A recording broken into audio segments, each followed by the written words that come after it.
শতধা বিভক্ত তৃণমূল কংগ্রেস। জেলার অধীর চৌধুরী সহ কংগ্রেস কর্মীদের মিথ্যে মামলায় ফাঁসানোর চেষ্টা করছে তৃণমূল, এমনটাই অভিযোগ আনলেন বহরমপুরের বিধায়ক মনোজ চক্রবর্তী। আর জেলা কংগ্রেস কার্যালয়ে এক সাংবাদিক সম্মেলনে তিনি কি বললেন চলুন শুনে নিই। শতধা বিভক্ত তৃণমূল কংগ্রেস তার পায়ের তলার মাটি হারিয়ে প্রতিদিন শয়ে শয়ে হাজারে হাজারে তৃণমূল কংগ্রেস কর্মী অধীর চৌধুরীর নেতৃত্বে কংগ্রেসে যোগদান করছে। বিশ্বস্ত সূত্রের খবর, তৃণমূল কংগ্রেস হালে পানি না পেয়ে নির্বাচনের প্রাক মুহূর্তে কংগ্রেস দল এবং তার নেতা অধীর চৌধুরীকে বিব্রত করবার জন্যে এবং জেলার প্রথম সারির নেতৃত্ব এবং কর্মীদেরকে কিভাবে অসৎ উপায়ে প্রশাসনকে কাজে লাগিয়ে মিথ্যে মামলা রুজু করে কংগ্রেস কর্মীদের জব্দ করা যায় তার চক্রান্তে লিপ্ত।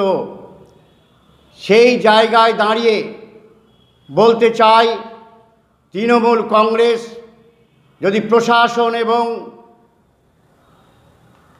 তার দলকে কাজে লাগিয়ে নির্বাচনের পূর্বে এই ধরনের অন্যায়, অবিচার এবং অগণতান্ত্রিক পদ্ধতি বিগত দিনের মতো নেয়, তাহলে এই জেলায় কংগ্রেস তার দায়িত্ব নিয়ে আন্দোলন, মিছিল, মিটিং সমস্ত লেভেল পর্যন্ত যাবে এবং প্রয়োজনে নির্বাচন কমিশনের কাছেও পর্যন্ত ধর্ণা দেবে।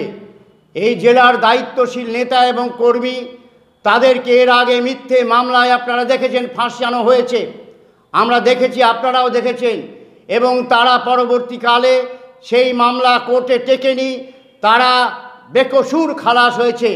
তাই কংগ্রেস দলকে বিব্রত করতে, অধীর চৌধুরীকে বিব্রত করতে তৃণমূল কংগ্রেস প্রশাসনকে কাজে লাগিয়ে যদি কোনো রকম ধরনের কাজ করে, আমরা তার বিরুদ্ধে তীব্র থেকে তীব্র আন্দোলন করব এবং দরকার হলে আমরা